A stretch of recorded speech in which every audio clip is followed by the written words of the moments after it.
ആ വാക്യമാണ് നാം ചിന്തിക്കുന്നത്. 11-ാം അധ്യായത്തിൻ്റെ 30 ആഹബ് എന്ന വേശ്യ ഒറ്റുകാരെ സമാധാനത്തോടെ കൈക്കൊണ്ട് അവിശ്വാസത്തോടുകൂടെ നശിക്കാതിരുന്നു. ഒരു വാക്യം മാത്രമാണ് ആ സഹോദരിയെക്കുറിച്ച് രേഖപ്പെടുത്തിയിരിക്കുന്നത്. നാം ആ വാക്യത്തിലേക്ക് പ്രവേശിക്കുന്നതിന് മുൻപ് കഴിഞ്ഞ ആഴ്ച നാം ഓർത്ത വിശ്വാസത്താൽ ചുറ്റി നടന്ന് ശാന്തമായി നടന്ന് കർത്താവ് പറഞ്ഞ സമയത്ത് ആർപ്പെട്ടതുകൊണ്ട് ഇടിഞ്ഞു വീണ എരിഹോ മതിലിനെ കുറിച്ച് ചില കാര്യം കൂടെ ചിന്തിക്കണം എന്ന് വിചാരിക്കുന്നു. അതിനെക്കുറിച്ച് തെറ്റായി ചിന്തിക്കുന്നവരും അല്ലെങ്കിൽ ചില ചരിത്രപരമായ കാര്യങ്ങൾ മനസ്സിലാക്കാത്തവരാരെങ്കിലും ഉണ്ടെങ്കിൽ അവർക്ക് പ്രയോജനമാകട്ടെ എന്ന് വിചാരിച്ചാണ് അതൊന്ന് പറയുന്നത്. ആ മതില് ഇടിഞ്ഞു വീണപ്പോൾ രാഹബ് താമസിച്ചിരുന്നത് മതിലിന്റെ പുറത്തായിരുന്നല്ലോ, മതിലിന്റെ മുകളിലായിരുന്നല്ലോ. ആ സഹോദരിക്ക് ഒന്നും പറ്റിയില്ലയോ എന്ന് ചിന്തിക്കുന്നവരുണ്ട്. മതിലിടിഞ്ഞു വീണപ്പോൾ ചുറ്റുപാടും നടന്നു പോയ ഇസ്രായേൽ മക്കൾക്ക് ഒന്നും അപകടം പറ്റിയില്ലയോ എന്ന് ചിന്തിക്കുന്നവരുണ്ട്. ഇതിൻ്റെയൊക്കെ പിൻപിൽ ചരിത്രപരമായ ചില കാര്യങ്ങളുണ്ട്.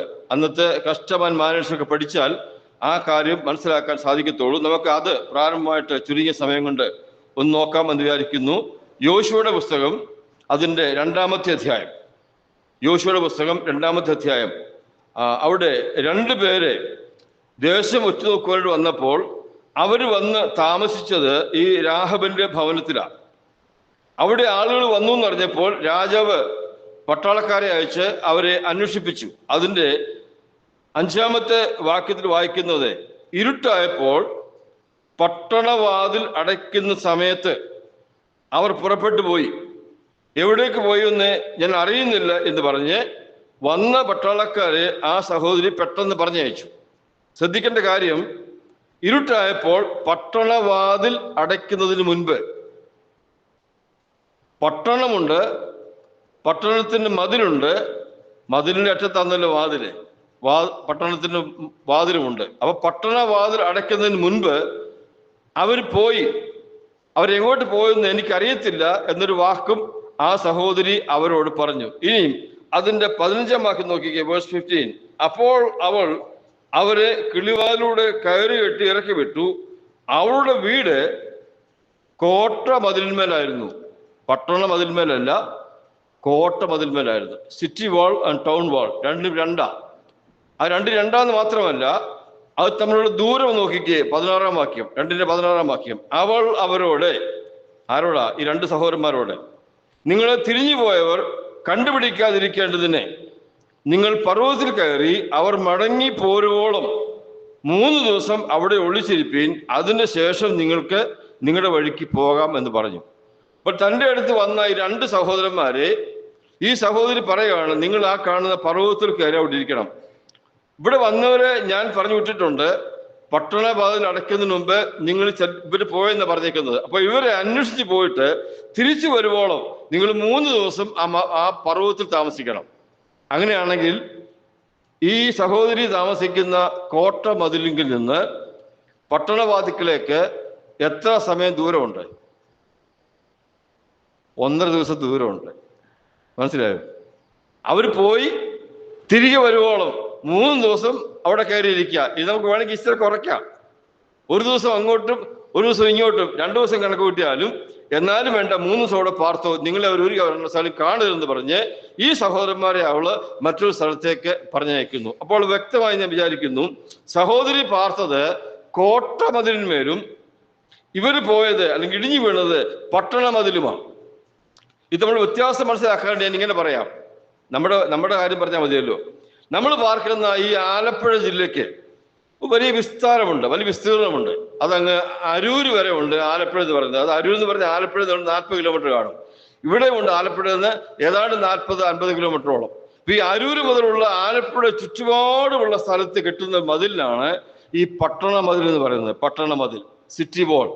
എന്നാൽ ആലപ്പുഴ പട്ടണത്തിലാണ് പോലീസ് ഓഫീസേഴ്സിന്റെ മെയിൻ കെട്ടിടമുള്ളത്. അതുപോലെ ജില്ലാ കളക്ടർ താമസിക്കുന്നത്, ഓഫീസുള്ളത്. ഇങ്ങനെ വളരെ തന്ത്രപ്രാധാന്യം അർഹിക്കുന്ന പട്ടണങ്ങളും ഓഫീസുകളെല്ലാം എവിടെയാ? ആലപ്പുഴയാ. അപ്പൊ ആലപ്പുഴയ്ക്ക് ചുറ്റും ഒരു മതിൽ കെട്ടിയിട്ട് അതിന് പറയുന്ന പേരാണ് കോട്ട മതിൽ. ടൗൺ വാൾ എന്ന് പറയും. അത് കുറച്ച് പ്രാധാന്യമുള്ള സ്ഥലമായതുകൊണ്ട് അതിനകത്താണ് ഈ വിലപ്പെട്ട ആൾക്കാരൊക്കെ താമസിക്കുന്നതും പട്ടാളക്കാരുടെ മെയിൻ ഓഫീസൊക്കെ അവിടെയാണ്. അതിന് കോട്ടയെന്നും കോട്ട മതിലെന്നും പറയും. ചുറ്റുപാടുമുള്ളതിന് പട്ടണമെന്നും പട്ടണ മതിലെന്നും പറയും. ഈ സഹോദരി താമസിച്ചിരുന്നത് കോട്ട മതിലിന്മേലായിരുന്നു എന്ന് പ്രത്യേകം പറഞ്ഞിട്ടുണ്ട്. ഈ മതിലെന്നൊക്കെ പറഞ്ഞാൽ നമ്മൾ ചിന്തിക്കുന്നവരുടെ മതിലൊന്നുമല്ല, പല രഥങ്ങൾക്ക് ഒന്നിച്ച് യാത്ര ചെയ്യാൻ തക്കോണം വീതിയുള്ള മതിലാണ്. ചിന്തിച്ചു നോക്കിയേ, അത്രമാത്രം സുരക്ഷിതമായിട്ടാണ് അന്നത്തെ രാജാക്കന്മാർ അവർ രാജ്യത്ത് സൂക്ഷിച്ചിരുന്നത്. അതുകൊണ്ടാണല്ലോ ഈ പട്ടണത്തിന് മതിലിന്റെ മുകളിൽ ആൾക്കാർ വീട് വെച്ച് താമസിച്ചത് പറഞ്ഞതിന്റെ ആശയം. അപ്പോൾ അവൾ താമസിച്ചത് കോട്ട മതിലിന്മേലായിരുന്നു, ഇടിഞ്ഞു വീണത് പട്ടണ മതിലായിരുന്നു. ഏതാണ്ട് ഒരു ദിവസത്തെ വഴി ദൂരമുള്ള സ്ഥലമാണ് പട്ടണ മതിൽ എന്ന് പറയുന്നത്. ഇനിയും തീർന്നില്ല. 6-ാമത്തെ അധ്യായത്തിന്റെ 21-ാമത്തെ വാക്യം നോക്കിയേ. യോശുവ 6-ാം അധ്യായത്തിന്റെ 21-ാമത്തെ വാക്യത്തിൽ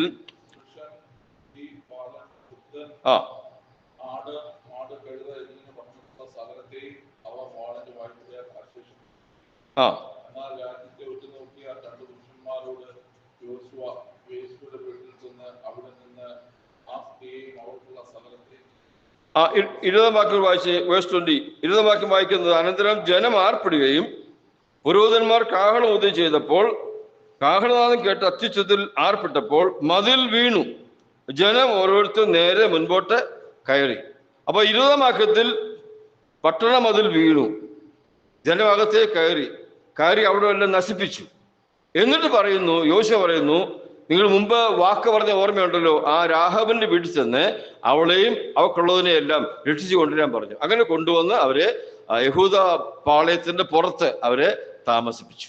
അപ്പൊ അവിടുന്ന് കൊണ്ടുവന്ന് അവരെ ഇവിടെ താമസിപ്പിച്ചു. ഏകദേശം ഒരു ധാരണ കിട്ടിയെന്ന് ഞാൻ വിചാരിക്കുന്നു. ഒന്ന് കോട്ടമതിലാണ്, അവിടെയാണ് ആ സഹോദരി താമസിച്ചത്. ഇടിഞ്ഞു വീണത് പട്ടണമതിലാണ്. ഇത് തമ്മിൽ ഏകദേശം ഒരു ദിവസത്തെങ്കിലും വഴി ദൂരമുണ്ടെന്ന് ഈ വാക്യത്തിൽ നിന്ന് നമുക്ക് മനസ്സിലാക്കാനായിട്ട് സാധിക്കും.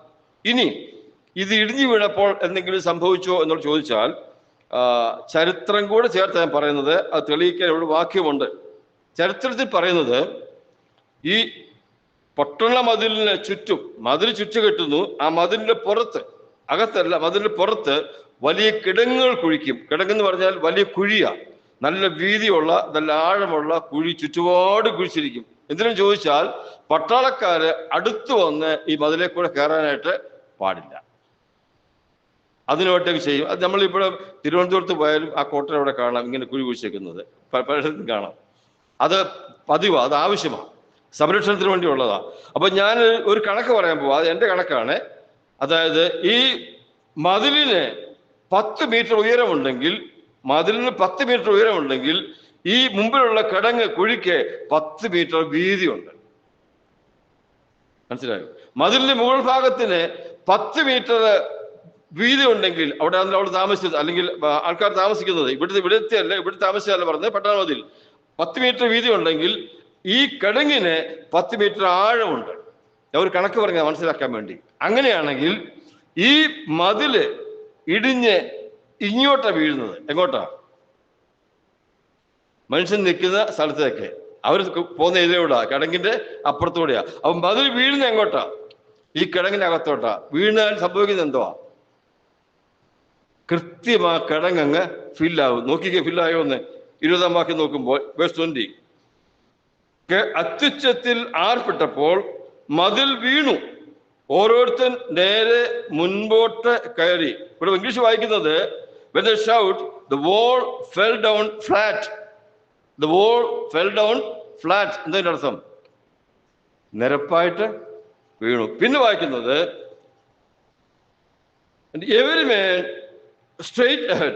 Every man entered the place straight ahead. നേരെ കയറിയെന്നാ. മതിലെ കൂടി ചാടി കയറിയെന്നാണോ? അല്ല. അങ്ങനെ പോലും പോകാൻ ആവശ്യമില്ലാതെ ദൈവം കൃത്യമായിട്ട് അക്കാര്യം ചെയ്തു എന്നാണ് ചരിത്രത്തിൽ വായിക്കുന്നതും ഈ വാക്യം കൊണ്ട് നമ്മൾ തെളിയിക്കുന്നതും. മതില് വീണ് കഴിഞ്ഞപ്പോൾ ആ കിടങ്ങ് ഫില്ലായി. അവർക്ക് നേരെ നടന്നങ്ങോട്ട് കയറാനായിട്ട് പറ്റി. ഒരല്പം പോലും ബുദ്ധിമുട്ടായിട്ട് വന്നില്ല. മതിൽ അങ്ങോട്ട് വീണില്ലെങ്കിൽ ഇവർ കയറാനും ബുദ്ധിമുട്ടാണ്, ഈ കിടം കയറാനും ബുദ്ധിമുട്ടാണ്.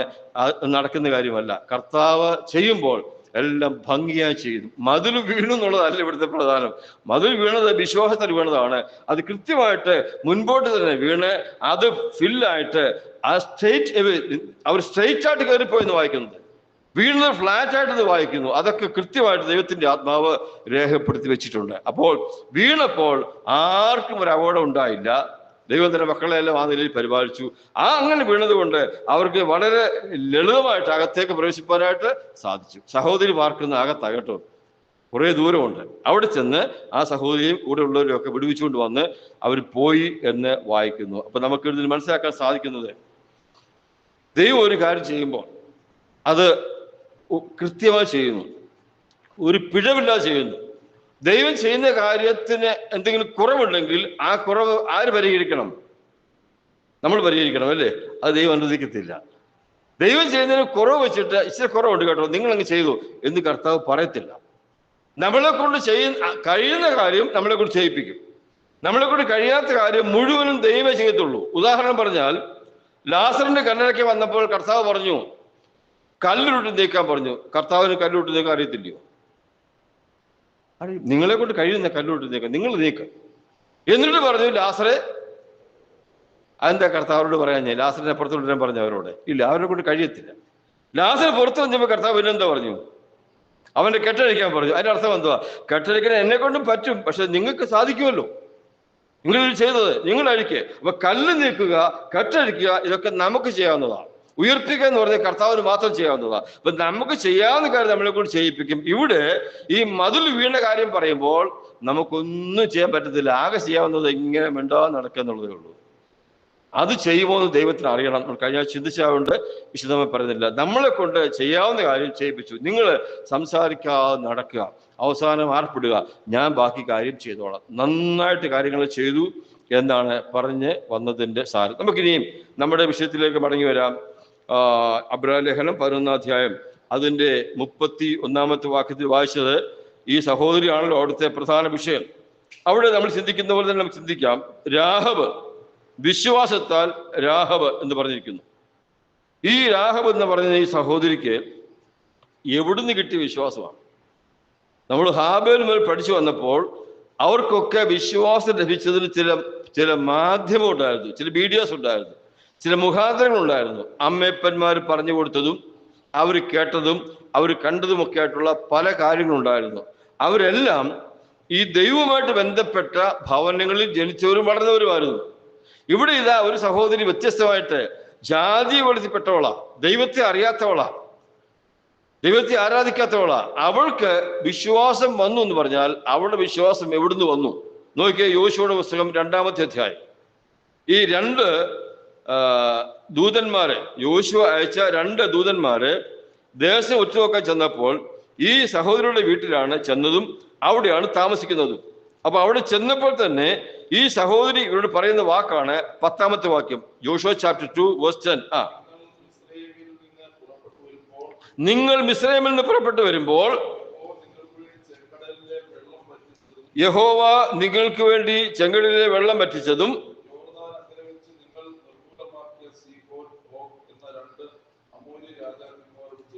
യോർദാൻ അക്കരെ വെച്ച് നിങ്ങൾ രാജാക്കന്മാരോട് ചെയ്തതും ഞങ്ങൾ കേട്ടു. പിന്നെന്തുവാ?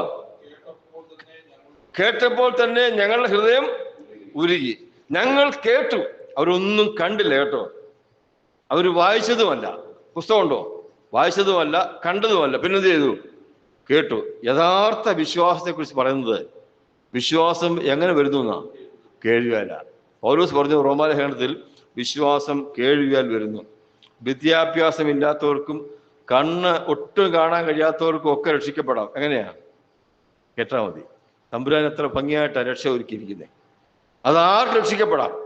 വിശ്വാസം കേൾവിയല്ല. യഥാർത്ഥമായ വിശ്വാസമാണ് ഇവൾക്കുണ്ടായത് എന്ന് നമുക്കതിൽ മനസ്സിലാക്കാം. എന്നാൽ കേട്ട കാര്യം ഉരുകി. ഞങ്ങൾ കേട്ടു, അവരൊന്നും കണ്ടില്ല കേട്ടോ. അവർ വായിച്ചതുമല്ല, പുസ്തകമുണ്ടോ? വായിച്ചതുമല്ല, കണ്ടതുമല്ല, പിന്നെന്ത് ചെയ്തു?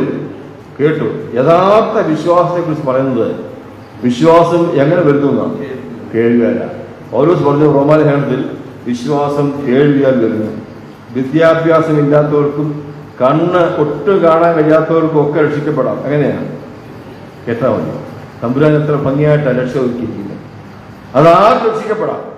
വിശ്വാസം കേൾവിയല്ല.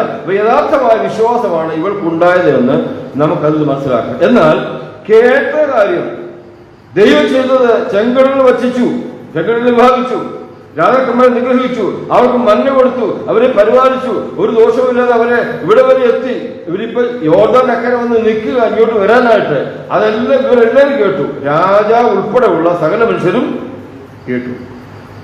ഈ ഒരു ഒറ്റ സഹോദരി മാത്രം അനുകൂലമായി പ്രതികരിച്ചു. മനസ്സിലായോ? ഞാൻ എന്ത് വന്നാലും ഈ ദൈവത്തിൽ വിശ്വസിക്കും. ഞാൻ എന്തെങ്കിലും ചെയ്യാൻ പറ്റുമെങ്കിൽ ആ ദൈവത്തിനോട് ചെയ്യുമെന്ന് അവൾ അപ്പോഴേ തീരുമാനിച്ചു. എപ്പോഴാണ്? കേട്ടപ്പോഴേ തീരുമാനിച്ചു. ആ തെളിവായി ഇപ്പോഴുള്ളത്. എന്നാൽ ബാക്കി രാജാവ് ഉൾപ്പെടെ എല്ലാവരും എന്ത് ചെയ്തു? കേട്ടു, ഹൃദയം ഉരുകി, ഭയപ്പെട്ടു, നിർജീവമായി പോയി. എങ്കിലും വെറുതെ ഇരുന്നോ? വെറുതെ ഇരുന്നില്ല. 2 പേരൂടെ വന്നിട്ടുണ്ടെന്ന് രാജാവിന് അറിവ് കിട്ടി. അന്വേഷിച്ച് വിട്ടു അവരെ പിടിക്കാൻ. എന്തിനാ പിടിക്കുന്നേ?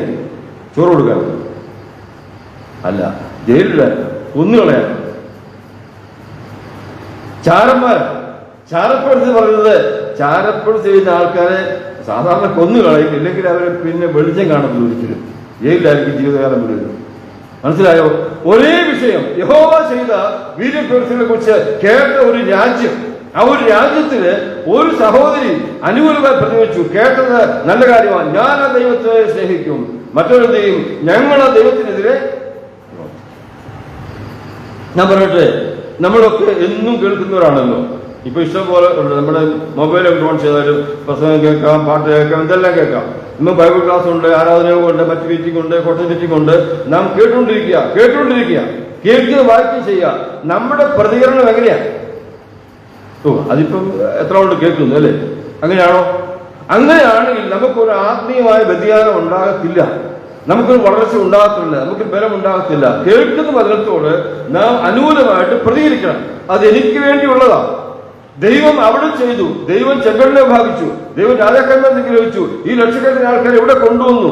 അത് എന്നെ എന്തിനാ കേൾപ്പിച്ചതെന്ന് ആ സ്ത്രീ ചിന്തിച്ചപ്പോൾ അത് എനിക്ക് വേണ്ടിയുള്ള കാര്യമായിരുന്നു. ഈ ദൈവത്തെക്കുറിച്ച് എന്നെ കേൾപ്പിച്ചതാണെന്ന് അവൾക്ക് ബോധ്യം വന്നു. നോക്കണേ, ഇന്ന് നമ്മൾ പ്രസംഗിക്കുന്ന ആരെ കുറിച്ചാ?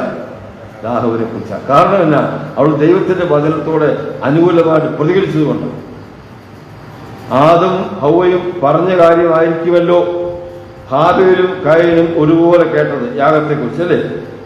ഒരാൾ യാഗം കഴിച്ചത് വിശ്വാസത്താൽ, മറ്റൊരു അങ്ങനെയല്ല കഴിച്ചത്. അവിടെ പോയി കാര്യങ്ങൾ അവസാനിക്കുക. ഞാൻ പറഞ്ഞ ലാസ്റ്റ് മനസ്സിലായല്ലോ.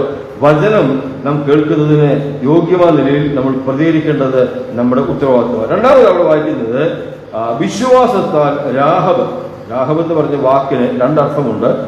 ഒന്ന് അരഗന്റ് എന്ന് പറഞ്ഞാൽ ധാർഷ്ട്യക്കാരി, അഹങ്കാരി എന്നൊക്കെയാണ്. വേറൊരു അർത്ഥം കൂടെ ഉണ്ട്, വൈഡ് എന്ന് പറഞ്ഞാൽ വിശാലമായ എന്ന അർത്ഥമുണ്ട്. 2 അർത്ഥവും അന്വർത്ഥമായിട്ടുണ്ട് അവരുടെ ജീവിതത്തിൽ. ഒന്നാമത്തെ പേരിന്റെ ധാർഷ്ട്യക്കാരിയാണ്, അഹങ്കാരിയാണെന്നൊക്കെ പറഞ്ഞാൽ ലോകം അവളെ അങ്ങനെ കണ്ടത്. എന്നാൽ ദൈവത്തെക്കുറിച്ച് കേട്ട് കഴിഞ്ഞപ്പോൾ അവളുടെ ഹൃദയം തുറന്നു, ഈ ദൈവത്തെ വിശ്വസിച്ചു.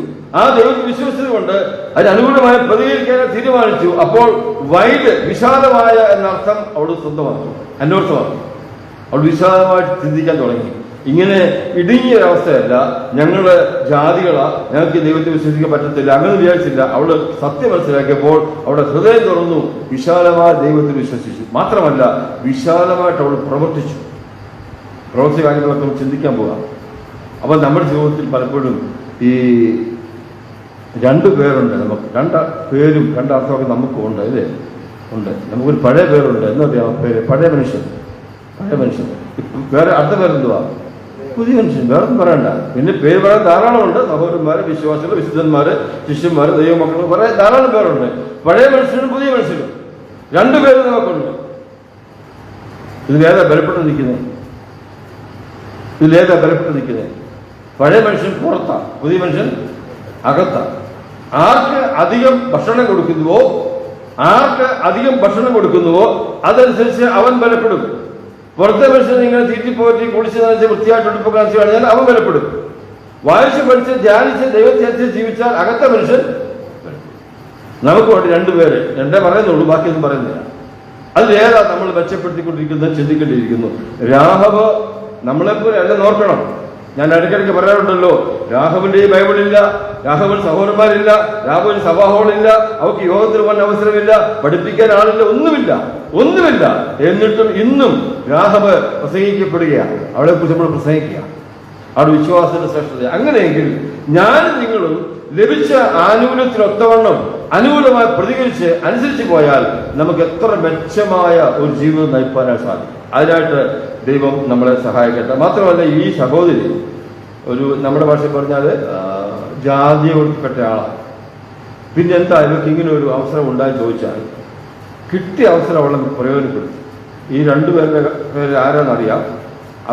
അവർ വന്നാൽ ഞങ്ങളുടെ രാജ്യത്തിന് ദോഷമെന്നറിയാം, എങ്കിലും അവരെ സഹായിക്കാൻ അവളങ്ങ് തീരുമാനിച്ചു. അത് ദൈവം അവളോട് കാണിച്ച നല്ല ഒരു കരുണയാണ്, അല്ലെങ്കിൽ ദൈവം അവളുടെ മനോഭാവത്തിന് തക്കവണ്ണം കൊടുത്തതാണ്. ഇപ്പം അത് പറയാൻ വാക്യം വായിക്കും, മനസ്സിലാവും.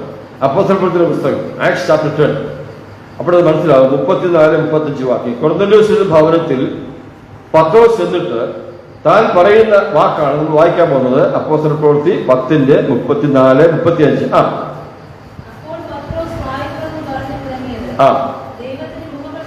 ദൈവത്തിന് മുഖപക്ഷമില്ല. ഏത് ജാതിയിലും അവനെ ഭയപ്പെട്ട് നീതി പ്രവർത്തിക്കുന്നവന്, മനസ്സിലായോ? ഏത് ജാതിയിലും അവനെ ഭയപ്പെട്ട് നീതി പ്രവർത്തിക്കുന്നവനെ അവൻ അംഗീകരിക്കുന്നു പറഞ്ഞാൽ അവനെ സ്വർഗ്ഗത്തിൽ കൊണ്ടുവന്നല്ല പറഞ്ഞത്. പിന്നെ ആശയം അവൻ അംഗീകരിക്കുന്നു പറഞ്ഞാൽ ഇത് കൊർന്നേലിയോസിന്റെ കാര്യമാണ്. കൊർന്നേലിയോസ് ഭക്തനായിരുന്നു, ദൈവത്തെ ഭയപ്പെടുമായിരുന്നു, ജനങ്ങൾക്ക് ദാനം കൊടുക്കുമായിരുന്നു, പ്രാർത്ഥിക്കുമായിരുന്നു. പക്ഷെ രക്ഷിക്കപ്പെട്ടയാളല്ല. അവൻ ഇത്രയും കാര്യം ചെയ്തത് ദൈവം അംഗീകരിച്ചിട്ട് പറഞ്ഞു, നിന്റെ വീട്ടിൽ പത്രോസിനെ വരുത്തി പ്രസംഗം കേൾക്കണം, നീയും നിന്റെ ഗ്രഹം മുഴുവനും രക്ഷിക്കപ്പെടുവാനുള്ള വാക്കുകളെ അവൻ നിന്നോട് അറിയിക്കുമെന്ന് ദൂതൻ കൊർന്നേലിയോസിനോട് പറഞ്ഞു. അതാ അംഗീകരിക്കുന്നു പറഞ്ഞതിന്റെ ആശയം. ദൈവത്തെ ഭയപ്പെടുകയും നീതി പ്രവർത്തിക്കുകയും ചെയ്യുന്നവര് ഏത് ജാതിയിൽപ്പെട്ടവരായിരുന്നാലും ദൈവം അംഗീകരിക്കുന്നു പറഞ്ഞാൽ സ്വർഗത്തിൽ കൊണ്ടുപോകുന്നതല്ല, സ്വർഗത്തിൽ പോകാനുള്ള വഴികളെ ഒരുക്കി കൊടുക്കുന്നതാണ്. കൊർന്നേലിയോസിനോട് വന്ന് പത്രോസ് പ്രസംഗിച്ചു. അവൻ കുടുംബമായിട്ട് രക്ഷിക്കപ്പെട്ട് സ്നാനപ്പെട്ടു. അവന്റെ കൂടെ ഉള്ളവരൊക്കെ. ഇവിടെ സംഭവിച്ചതാ, ഈ സഹോദരിക്ക് അഹങ്കാരി എന്നൊരു പേരുണ്ടായിരുന്നെങ്കിലും വേറൊരു അർത്ഥം കൂടി ഉണ്ട്. വിശാല ഹൃദയമായിരുന്നു, വിശാല മനസ്സായിരുന്നു. ദൈവത്തെക്കുറിച്ച് അറിഞ്ഞതിനൊത്തവണ്ണം വിശാലമായിട്ടുള്ള അംഗീകരിച്ചു. ദൈവം എന്ത് ചെയ്തു? ഇവർക്ക് നല്ലൊരു ഭാഗ്യം കൊടുക്കണമെന്ന് ദൈവം തീരുമാനിച്ചു. ദൈവം ഒരു വഴി ഒരുക്കി കൊടുത്തു. അവൾ ആ വഴിയിലൂടെ ശാന്തമായിട്ട് പോയി. അതാണ് നമ്മൾ ചിന്തിക്കാൻ പോകുന്ന അടുത്ത കാര്യം. 11-ാമത്തെ അധ്യായത്തിന്റെ എബ്രായ ലേഖനം 11-ാം അധ്യായം 31-ാം വാക്യം. വിശ്വാസത്താൽ രാഹാബ് എന്ന വേശ്യ ഒറ്റുകാരെന്ന് പറഞ്ഞാല് ചാരന്മാരല്ലേ? ചാരന്മാർ നമ്മൾ ഈ പത്രത്തിലൊക്കെ വായിക്കാറുണ്ടല്ലോ, ന്യൂസ് കേൾക്കാറുണ്ടല്ലോ. ചാരന്മാരെ പിടിച്ചു, ഒറ്റുകാരെ പിടിച്ചു. ഒറ്റുകാരെന്ന് പറഞ്ഞാൽ ഭയങ്കര പ്രശ്നക്കാരാണ്. ഒറ്റുകാരെന്ന് പറഞ്ഞാൽ രാജ്യദ്രോഹികളാണ്. മറ്റു രാജ്യത്ത് നിന്ന് ഈ രാജ്യത്ത് വന്ന് ഇവിടുത്തെ എല്ലാം കണ്ടുപിടിച്ച്, ഇവിടുത്തെ പട്ടാളക്കാരുടെ കാര്യങ്ങൾ, ഇവിടുത്തെ എണ്ണ വിടാനും എല്ലാം കണ്ടുപിടിച്ചിട്ട് എല്ലാം മനസ്സിലാക്കി ഫോട്ടോ എടുത്തിട്ട് അവിടെ ചെന്നിട്ട് യുദ്ധം ചെയ്യുക പരിപാടി. അപ്പൊ രാജ്യത്തെ ദ്രോഹിക്കുക, കൊല്ലാനായിട്ട് വരുന്നത്, നശിപ്പിക്കാൻ വരുന്നവരാണ്. ആ ഒറ്റുകാരെന്ന് പറഞ്ഞാൽ അവർ രാജ്യദ്രോഹികളാണ്. അവരെ കൈ കിട്ടിയാൽ ഒരു കാരണവശാലും രാജ്യത്തിന് പുറത്ത് ഇവിടുത്തെ പ്രശ്നമേ ഇല്ല. അങ്ങനെ രണ്ടുപേരെ വന്നിരിക്കുന്നു. ആരാ? ഇസ്ലാം മക്കളിൽ രണ്ടുപേരും ഒറ്റുകാരായിട്ട് വന്നിരിക്കുക. അവർ വന്നിരിക്കുന്ന എവിടെയാ? ഈ സഹോദരയുടെ വീട്ടിലാണ്. ഇത് വന്നപ്പോ തന്നെ വായിച്ച മനസ്സിലാകുന്നത് അന്ന് തന്നെ വന്നപ്പോ തന്നെ രാജാവിന് അറിവ് കിട്ടി. രണ്ടുപേരും ഇവിടെ വന്നിട്ടുണ്ട്.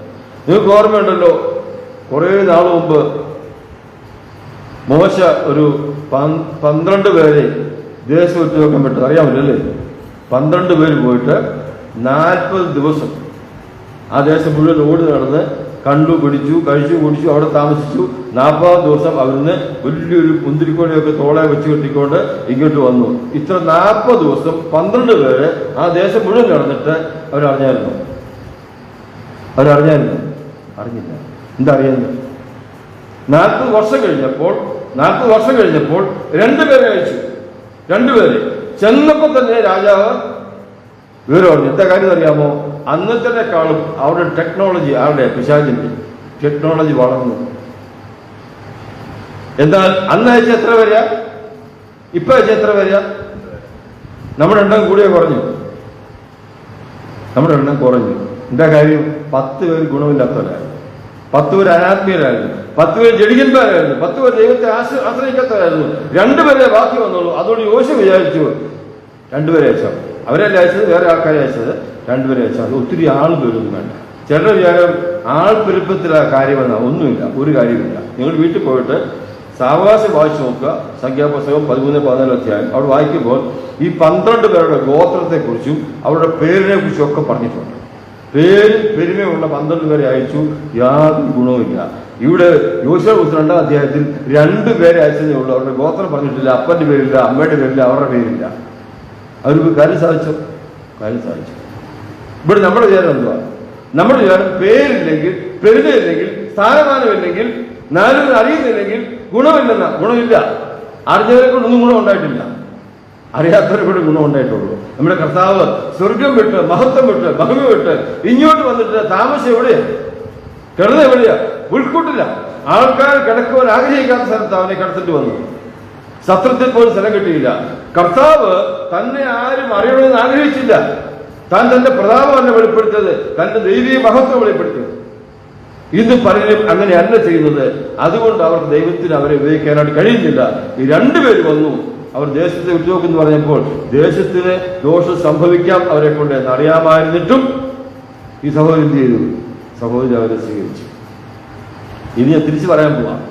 ഇപ്പൊ ഈ സഹോദരി ചെയ്തതാണ് രാജ്യദ്രോഹ കുറ്റം, അല്ലയോ? സ്വന്തം രാജ്യത്തെ തകർക്കുവാനായിട്ട് 2 പേരെ ഒത്തുനോക്കാൻ വന്നിട്ട് അവരെ വീട്ടിൽ കയറ്റി താമസിപ്പിച്ചതാണ് രാജ്യദ്രോഹ കുറ്റം. ആ സത്യം രാജാവ് കണ്ടുപിടിച്ചാൽ രാഘവ് ഒരിക്കലും ജീവിച്ചിരിക്കത്തില്ല, അല്ലെങ്കിൽ ഒരിക്കലും വെട്ടം കാണാതെ ജീവിതത്തിൽ കിടക്കേണ്ടി വരും. അവൾക്കറിയാമോ സംഭവിക്കുമെന്ന്. വരാൻ പോകുന്ന പരിണിതഫലമല്ലായിരുന്നു അവിടെ വിഷയം. അവിടെ വിഷയം ഞാൻ അറിഞ്ഞിടത്തോളം, ഞാൻ കേട്ടെടുത്തോളം ഈ ദൈവം വിശ്വസ്തനാണ്. കടൽ ഉണക്കിയെങ്കിൽ, യോർദാൻ നദി ഉണക്കിയെങ്കിൽ, ജനങ്ങളെ ഇത്രയും പരിപാലിച്ചെങ്കിൽ, ലക്ഷങ്ങളെ പട്ടണം കിടത്താതെ കൊണ്ടുവന്നെങ്കിൽ, ഞാൻ അവന് വേണ്ടി തീരുമാനമെടുത്താൽ അവൻ എന്നെ സഹായിച്ചു. അവൻ രാജാവിനെ ഭയപ്പെട്ടില്ല. രാജാവും കർത്താവുമായ ദൈവത്തെ അവൾ ഭയപ്പെട്ടു.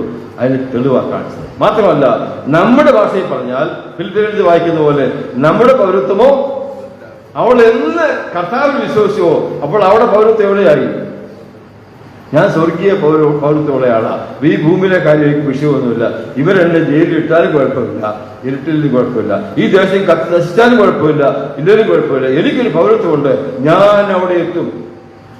മാത്രമല്ല, വന്നോട് കാര്യം അവൾ പറഞ്ഞായിരുന്നല്ലോ, നിങ്ങളോട് ഞാൻ ദയ കാണിച്ചതുപോലെ നിങ്ങൾ ഈ ദേശത്ത് വരുമ്പോൾ എന്നോടും എൻ്റെ കുടുംബത്തോടും എനിക്കുള്ളവരോടും. അവൾ വിളിക്കുക അല്ലേ, സഹോദരി വിളിക്കുക. സ്വന്തം കാര്യം ചിന്താവ, അതാണ് പറയുന്നത് തത്വം. അവൾ അങ്ങനെയല്ല ചെയ്തത്. അവൾ പറഞ്ഞ എന്തുവാ?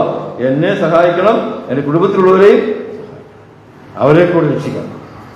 യഥാർത്ഥമായി രക്ഷിക്കപ്പെട്ടതിൻ്റെ പുതിയ ഭാഷ ഞാൻ പറയുന്നത്, രക്ഷിക്കപ്പെട്ടത് തെളിവാണ്. അത് ഒരാളുടെ ഈ രക്ഷയിലേക്ക് വരണം, ഒരാൾ രക്ഷപ്പെടണം എന്നുള്ള കാര്യം സുവിശേഷം പറയുവാനായിട്ട് നമ്മളെ പ്രേരിപ്പിക്കുന്ന ഘടകം അതാ. ഞാൻ രക്ഷിക്കപ്പെട്ടതുകൊണ്ട് ഞാൻ സ്വർഗ്ഗത്തിൽ പോകും, എന്റെ കാര്യം നോക്കിയാൽ പോരാ, മറ്റൊരുത്തരെ കൂടെ രക്ഷിക്കണമെന്നുള്ള ചിന്ത നമ്മളെ ഭരിക്കണം. അതുകൊണ്ടാണ് നാം സുവിശേഷ വേലയ്ക്ക് സാക്ഷ്യം വഹിക്കണമെന്ന് ഇടയ്ക്കിടയ്ക്ക് പറയുന്നത്. അവൾ പറഞ്ഞത് എന്നെ മാത്രമല്ല, എൻ്റെ വീട്ടുകാരെ കൂടെ സഹായിക്കണമെന്ന് പറഞ്ഞ് അവരെ കൊണ്ട് അവർ സമ്മതിപ്പിച്ചു. ഈ വാക്ക് വായിച്ചപ്പോൾ പെട്ടെന്ന് വാക്യം ഒന്ന് ചിന്ത വന്നത്, അതിൻ്റെ പശ്ചാത്തലം വേറെ ആണെങ്കിൽ ഇപ്പോൾ നോക്കി യൂദാലേഖനം അതിൻ്റെ 23-ാമത്തെ വാക്യം, യൂദാലേഖനം എപ്പിസോഡ് ഓഫ് Jude verse 23, 23-ാമത്തെ വാക്യം. ചിലരെ തീയിൽ നിന്ന് വലിച്ചെടുത്ത് രക്ഷിക്കുകയും ജഡത്താൽ കറപിടിച്ച അങ്കി പോലും പകച്ചുകൊണ്ട് ചിലർക്ക് ഭയത്തോടെ, എന്തോ ഇതിന്റെ അർത്ഥം അറിയാമോ? ലളിതമായിട്ടൊക്കെ പറയാം. തീയിൽ പോയി ഒരാള്, അവർ മരിച്ചു പോകും, ചത്തുപോകും. എത്ര പെട്ടെന്ന് അവരെന്ത് ചെയ്യണം? അവിടുന്ന് വലിച്ചെടുക്കണം. വലിച്ചെടുക്കാൻ പോകുന്നത് സംഭവിക്കും. കൈ കൊള്ളും, കാല് കൊള്ളും, വസ്ത്രം കത്തും ഒക്കെ ചെയ്യാം. പക്ഷെ എന്നാലും എന്ത് ചെയ്യണം? ഭയത്തോടെ അത് ചെയ്തോണം എന്നാണ് ഈ പറഞ്ഞതിന്റെ ആശയം. അവൾ ചെയ്തത് അതല്ലേ? രാഹുൽ ചെയ്തത് അത് തന്നെയാണ്. 2 പേരെ രക്ഷിക്കാൻ തീരുമാനിച്ചു. ഇവരെ ഞാൻ വിട്ടുകൊടുക്കത്തില്ല, ഇവരെ കൊല്ലാൻ അനുവദിക്കത്തില്ല, ഇവരെ ഞാൻ സഹായിക്കും. കാരണം ഇവരുടെ ദൈവം നല്ല ദൈവമാണ്, ആ ദൈവത്തെ എനിക്കും വേണം. അവള് വിട്ടുകൊടുത്തില്ല. അവൾക്കറിയാം ഈ ചെയ്യുന്നത് തീയോട് കളിക്കുന്ന പോലെ. തീയോട് കളിച്ചവരാരും കൊള്ളാതിരുന്നിട്ടില്ല, അവൾക്കറിയാമത്. എന്നിട്ടും അവള് ധൈര്യത്തോടെ ആ കാര്യം ചെയ്തു. അതാണ് വിശ്വാസം എന്ന് പറയുന്നത്. വിശ്വാസം. ഇനി ആ വാക്കൊന്നും വായിച്ച എബ്രായ ലേഖനം.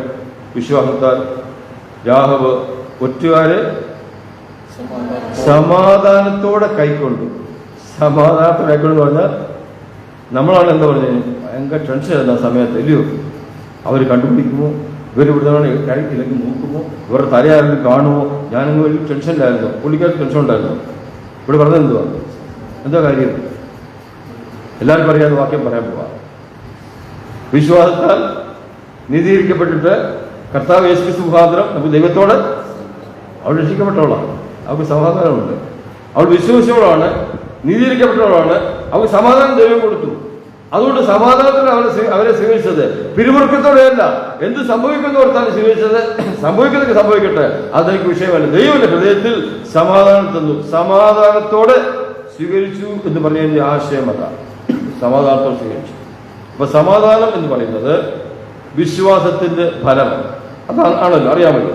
സമാധാനം വിശ്വാസത്തിന്റെ ഫലമാണ്. സ്വീകരിച്ചെന്ന് പറയുന്ന പ്രവൃത്തിയോ, സ്വീകരിച്ചു പ്രവൃത്തിയോ വിശ്വാസത്തിന്റെ പ്രവൃത്തിയാണ്. വിശ്വാസത്താൽ നീതീകരിക്കപ്പെടുന്നതാണ് വാക്യം. പഴയ നിയമത്തിലും അങ്ങനെ തന്നെ വിശ്വാസം നീതീകരിക്കപ്പെടുന്നു. അബ്രഹാം യഹോവയിൽ വിശ്വസിച്ചു, അത് നീതിയായി കണക്കിട്ടു. നമ്മൾ വിശ്വസിച്ചപ്പോൾ നമുക്കും നമ്മളെ നീതിവാന്മാരായിട്ട് പ്രഖ്യാപിച്ചു. എന്നാൽ ഒരു പ്രത്യേക സമയത്ത് പറഞ്ഞിരിക്കുന്നു. യാക്കോബ് വായിച്ച ആ വാക്യം, യാക്കോബിന്റെ ലേഖനം 2-ാമത്തെ അധ്യായം, അബ്രഹാമിനെ കുറിച്ച് പറഞ്ഞിരിക്കുന്ന വാക്യമാണ് അവിടെ വായിക്കുന്നത്. അബ്രഹാം വിശ്വാസത്താലാണ് നീതീകരിക്കപ്പെട്ടത് പറയുമ്പോൾ തന്നെ 23-ാം വാക്യം.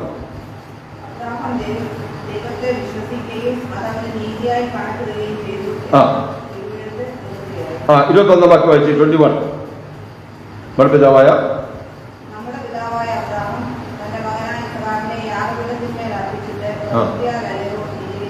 മനസ്സിലായോ? ഇത് പരസ്പര വിരുദ്ധമാണോ?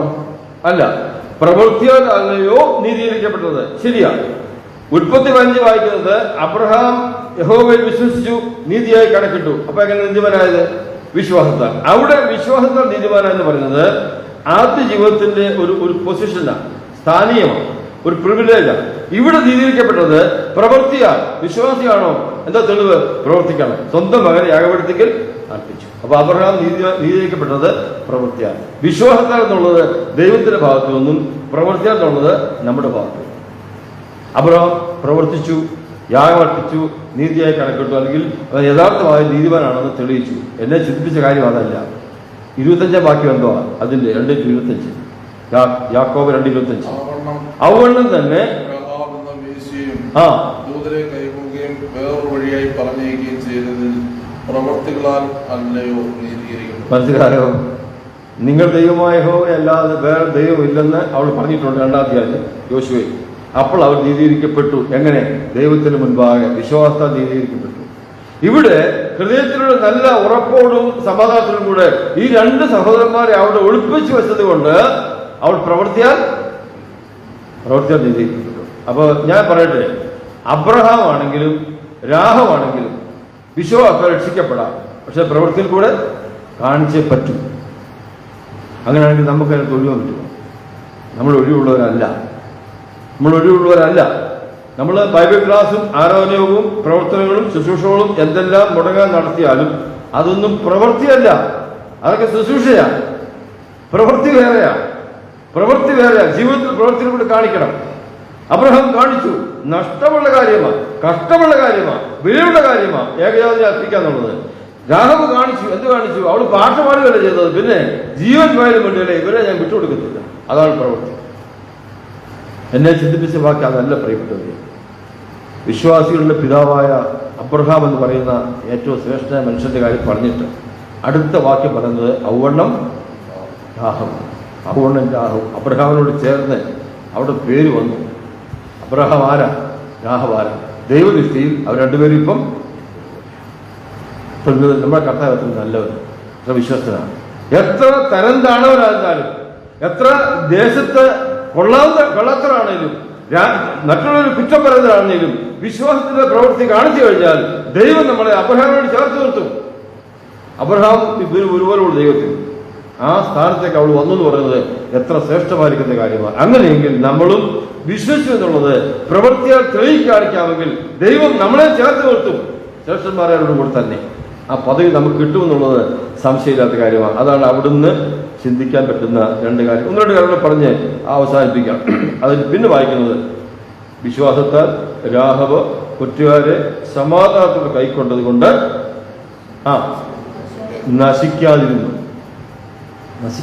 ബാക്കിയുള്ളവരോ എല്ലാം നശിപ്പിച്ചു. തീ വെച്ച് ചുറ്റു കളിക്കുന്നത് വായിക്കുന്നത് ദേശം പോലും. അങ്ങനെയായിരുന്നു കൽപ്പന. അവൾ നശിക്കാതിരുന്നു. നമുക്കെല്ലാം വിശ്വസിക്കുന്ന ഒരു വലിയ പദവി എല്ലാവർക്കും അറിയാവുന്ന ഒരു വാക്യമാണല്ലോ. തൻ്റെ ഏകദേവനാപുത്രൻ വിശ്വസിക്കുന്ന ഏവനും നശിച്ചു പോകാതെ അത് വിശ്വാസത്താൽ ലഭിക്കുന്ന കാര്യമാണ്. നാം വിശ്വസിച്ചു, നമുക്കും ഒരിക്കലും നാശമുണ്ടാകത്തില്ല. നമ്മുടെ രക്ഷ ഭദ്രമാണ്. നാം കർത്താവിന്റെ കരങ്ങളിൽ ഭദ്രമായിരിക്കുന്നവരാണ്. നാം സ്വർഗത്തിൽ ഇപ്പം ഇരിക്കുന്നത് സ്വർഗത്തിലാണ്. അത് നമ്മെ സ്വർഗസ്ഥലങ്ങളിൽ ഇരുത്തിരിക്കുന്ന വായിക്കുന്നു. നമ്മളൊരിക്കലും നശിച്ചു പോകത്തില്ല. ഇതേ പദവിയാണ് രാഹവന് കിട്ടിയത്. അവിശ്വാസികളിലൂടെ അവൾ നശിച്ചു പോകാതെയിരുന്നു. മാത്രമാണോ അവിടെ കൂടെ ഉള്ളവരും അമ്മ, അപ്പൻ, സഹോദരങ്ങളും ഒക്കെ വായിക്കുന്നുണ്ട് 6-ാം അധ്യായത്തിൽ. അവരൊക്കെ നശിച്ചു പോകാതെ അവിടെ കൂടെ നിൽക്കുവാനായി സാധിച്ചു. അതുകൊണ്ടാണ് പിൽക്കാലത്ത് പറഞ്ഞാൽ പൗലോസിന്റെ കാലത്ത് പൗലോസ് പറഞ്ഞത് ആ കാരാഗൃഹ പ്രമാണിയോട് കർത്താവായ യേശുക്രിസ്തുവിൽ വിശ്വസിക്കുക, എന്നാൽ നീയും രക്ഷ ഗ്രൂപ്പായിട്ടല്ല എങ്കിലും അവൾ പറഞ്ഞിരിക്കുന്നത് നീയും നിന്റെ കുടുംബവുമാണ്. നീ രക്ഷിക്കപ്പെട്ടാൽ നിന്റെ കുടുംബത്തിലും അത് മുഖാന്തരമായി തീരുമെന്ന് പറഞ്ഞതിൻ്റെ ആശയം.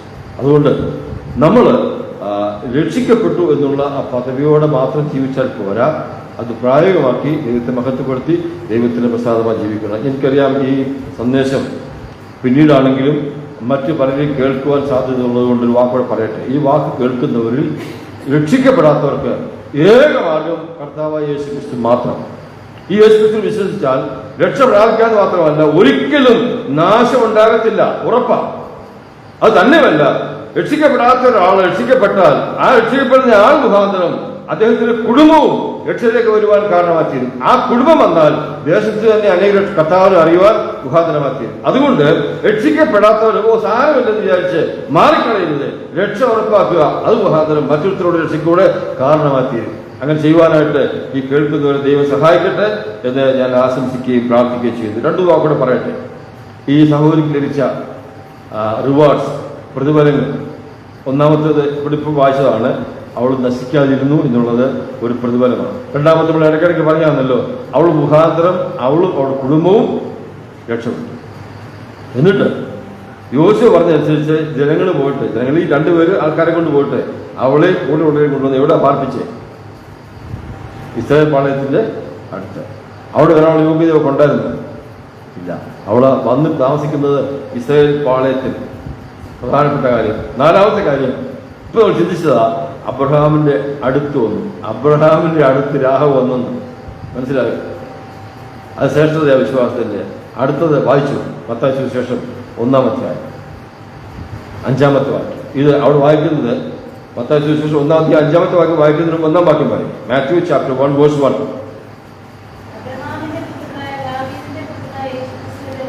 യേശു ക്രിസ്തുവിന്റെ വംശാവലി ആരംഭിക്കുക. 5-ാം വാക്യം. അപ്പോ യേശു ക്രിസ്തുവിന്റെ വംശാവലി ആര് വന്നു? യാഹോവ വന്നു. ഈ ബോസ് ആരാണ്? രൂത്ത് ആരാണ്? ബോസിന്റെ ഭാര്യ അല്ലേ? ബോസും രൂത്തും അറിയപ്പെടുന്ന രണ്ടുപേരാ. ബോസിന്റെ അമ്മ ആര്? ചില വാക്കുകൾ പറയാൻ ബുദ്ധിമുട്ടാണ്. കർത്താവ് വിശ്വസ്തനാണ്. അത് നമ്മെ അബ്രഹാമോട് ചേർത്ത് നിർത്തുമല്ല, തന്നോട് ചേർത്ത് നിർത്തിയിരിക്കും. തന്നോട് യേശു ക്രിസ്തുവിന്റെ വംശാവലിയിൽ രാഹബിന്റെ പേര്, ബോസിന്റെ അമ്മ, ദാവീദിന്റെ വല്യമ്മ. എത്ര ശ്രേഷ്ഠമായ കാര്യം! ദൈവത്തിന് വേണ്ടി ഒരു വാക്ക് പറഞ്ഞവര്, ദൈവത്തിന് വേണ്ടി ജീവിതം സമർപ്പിച്ചവര്, ദൈവത്തിന് വേണ്ടി ജീവൻ പോയ സാധനങ്ങളെന്ന് പറഞ്ഞവര് ആർക്കും നഷ്ടമുണ്ടായിട്ടില്ല. കർത്താവിനെല്ലാം ബാധിച്ചിട്ടുണ്ട്. ഇവരെയൊക്കെ സംബന്ധിച്ച് ഞാൻ പറയട്ടെ, നമ്മളൊന്നുമില്ല, നമ്മളൊന്നും ആയില്ല. ഇനി ഒറ്റ വാക്കടെ പറഞ്ഞ് അവസാനിപ്പിക്കാം. നമ്മൾ പഠിച്ച വിഷയത്തിന്റെ പേരെന്താ? നമ്മുടെ വിഷയം എന്തുവാ? വിശ്വാസ. ആ പട്ടികയിൽ ആര് വന്നു? ഒറ്റ സഹോദരി വന്നിട്ടുള്ളൂ, അതിവളാണ്. മറ്റെല്ലാ സഹോദരന്മാരാണ്. പിന്നെ മോശയുടെ കുടുംബമുണ്ട്, മോശയുടെ അമ്മയാണ്. പിന്നെ അബ്രഹാമിന്റെ ഭാര്യ സാറ വന്നിട്ടുണ്ട്. ചിന്തിച്ചു നോക്കി, വിശ്വാസപരമായ പട്ടികയിൽ രാഹവും വന്നെന്ന്. ഇനി ഞാൻ ചോദിക്കുക, കർത്താവിന് വരണമെങ്കിൽ നാം അവിടെ ചെന്ന് പ്രതികൂലമൊക്കെ വാങ്ങിച്ചിട്ട് 1000 ആണ്ട് വർഷത്തിലേക്ക് പ്രവേശിക്കുക. കേട്ട കാര്യമാണതൊക്കെ. നമ്മൾ കർത്താവ് ഒരു വീരന്മാരുടെ ഇഷ്ടമുണ്ടാക്കിയാൽ ഈ suppose to make list of the heroes. എൻ്റെ പേര് അതിൽ വരുമോ? ആത്മാർത്ഥമായിട്ട് ചിന്തിച്ചോ, എൻ്റെ പേര് അതിൽ വരുമോ? ഞാനതിൽ പ്രകാരം ജീവിച്ചിട്ടുണ്ടോ? എന്തെങ്കിലും അതിനകത്ത് സംശയമുണ്ടെങ്കിൽ കുറവുകളെ പരിഹരിച്ച് ഇത് തീരുമാനത്തോട് കർത്താവ് വിശ്വസിച്ച് കർത്താവിനെ ആശ്രയിച്ച് അനുസരിച്ച് മുൻപോട്ട് പോകാം. നിശ്ചയമായിട്ടും ആ ലിസ്റ്റിൽ നമ്മുടെ പേര് വരും. കർത്താവ് ലിസ്റ്റ് ഉണ്ടാക്കിയാൽ നമ്മുടെ പേര് വരണം. പ്രതാപത്തോടെ തന്നോട് നമുക്ക് വാഴണം. ആ ചിന്തയോടെ മുൻപോട്ട് പോകാൻ, കർത്താവിനെ സ്നേഹിപ്പാൻ, ബഹുമാനിപ്പാൻ, ആദരിപ്പാൻ ഈ ചിന്ത മുഖാന്തരം എല്ലാവർക്കും ഇടയായിട്ടെന്ന് പ്രാർത്ഥിച്ചുകൊണ്ട് എൻ്റെ വാക്കുകൾ അവസാനിപ്പിക്കുന്നു. കർത്താവിന് വലിയ നാമം